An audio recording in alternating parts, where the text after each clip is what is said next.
Hello and welcome. In this video I'll be showing you how to quickly and easily get your models from Blender into Godot while still being able to edit them like so. Let's get started. Okay, now that we're in Blender, let's start off by deleting the default Coffin. And then I'll just quickly go through and recreate the rocket ship. Let's go over to the shading workspace. And I'll also quickly go through and apply some materials. Lovely, it's even better than last time. With the materials done, I'm going to go ahead and join this all together to make one object. I'll rename it. From here, go to File, Export, and we're going to be exporting it as a GLB file. Click on that. Go ahead and put it right where I want it. Make sure that the format is GLB. We won't be using GLTF right now. I'll probably go over that in a different video.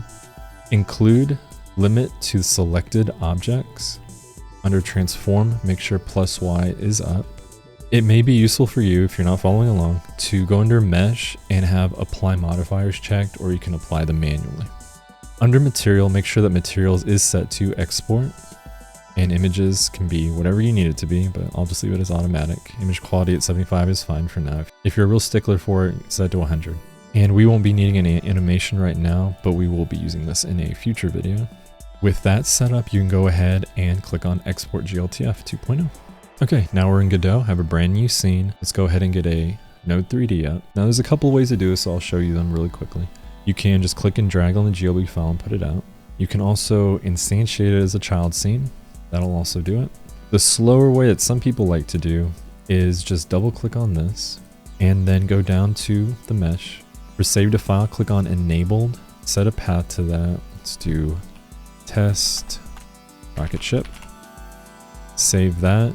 Go ahead and click on re-import. You'll see it right here. We'll go ahead and add a child node.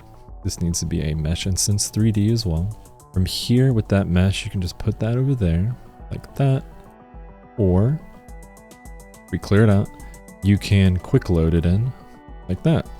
If you do it the slower way, by default, you'll be able to go in to the mesh and go into its materials, and you will be able to edit them here like that.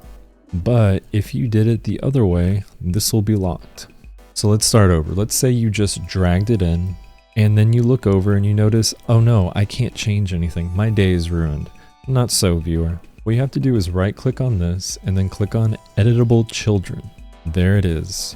But wait, you go to the materials and you can't change it. Your day is in fact ruined.